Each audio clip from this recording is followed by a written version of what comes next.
Hello అందరికీ, నేను మీ నిత్య నవీన్. వెల్కమ్ బ్యాక్ టు నిత్య నవీన్ కుకింగ్ అండ్ వ్లాగ్స్.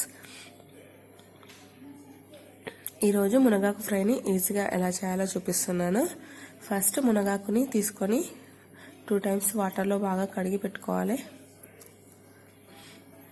మునగాకు హెల్త్కి చాలా మంచిది. పప్పు చేసుకున్నా, కర్రీ చేసుకున్నా, ఫ్రై చేసుకున్నా ఎలాగైనా మునగాకు టేస్ట్ మాత్రం చాలా బాగుంటుంది.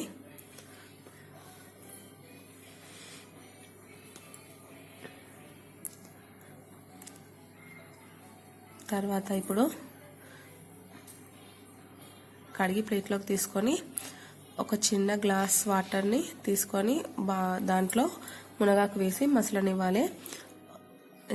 ఎక్కువ వాటర్ వేస్తే బాయిల్ అయినప్పుడు వాటర్లోనే ఎక్కువ విటమిన్స్ పోతాయి కాబట్టి చిన్న గ్లాస్ వాటర్తో తీసుకోవాలి వాటర్.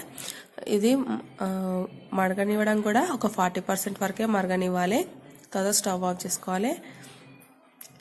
ఇప్పుడు స్టవ్ పైన బాండి పెట్టి దాంట్లో పల్లీలు, ఎండుమిర్చి వేసి బాగా వేయించుకోవాలి. సిమ్లో పెట్టి పల్లీలు వేయించుకోవాలి. అప్పుడే పల్లీలు పచ్చిగా ఉండకుండా మంచిగా వేగుతాయి.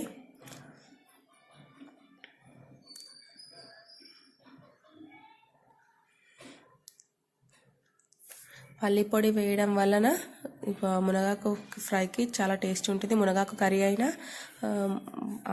ఆకుకూర ఫ్రై అయినా పల్లి పొడి వేస్తే చాలా టేస్టీగా ఉంటుంది. ఇప్పుడు స్టవ్ పైన బాండి పెట్టి కొంచెం పోపు పెట్టుకోవాలి. పోపులో కొంచెం ఆయిల్ వేసి కొంచెం ఆవాలు, కొంచెం జీలకర్ర,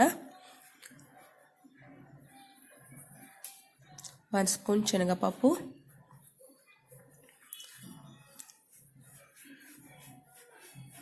1 స్పూన్ మినప్పప్పు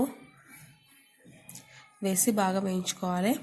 దీంట్లో ఒక 5-6 వెల్లుల్లిని కట్ చేసుకొని వేసుకొని తర్వాత అవన్నీ కలర్ చేంజ్ అయిన తర్వాత కరివేపాకు వేసుకొని బాగా కలుపుకొని వేయించుకోవాలి.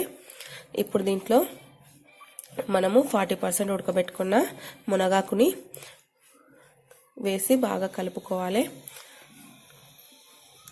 ఒక 2 minutes ఒక 2 minutes ఉడికిన తర్వాత దీంట్లో మనం మిక్సీ పట్టుకున్న పల్లీలు, మిరపకాయలు మిక్సీ పట్టుకున్న పొడిని వేసి బాగా కలుపుకోవాలి. ఇప్పుడు దీంట్లో టేస్ట్కి తగినంత ఉప్పు వేసుకోవాలి. 1/2 స్పూన్ ఉప్పు మాత్రమే పడుతుంది. దీని మొత్తానికి ఉప్పు చాలా తక్కువ పడుతుంది. ఉప్పు ఎక్కువ వేసుకోకూడదు.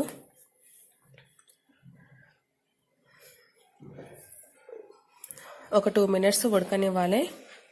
కలుపుకుంటూ ఒక 5 minutes వరకు ఉడకనిస్తే ఈజీగా ఉడికిపోతుంది ఇది. అంతే. Thank you for watching. ఎంతో టేస్టీ అయిన మునగాకు ఫ్రై రెడీ.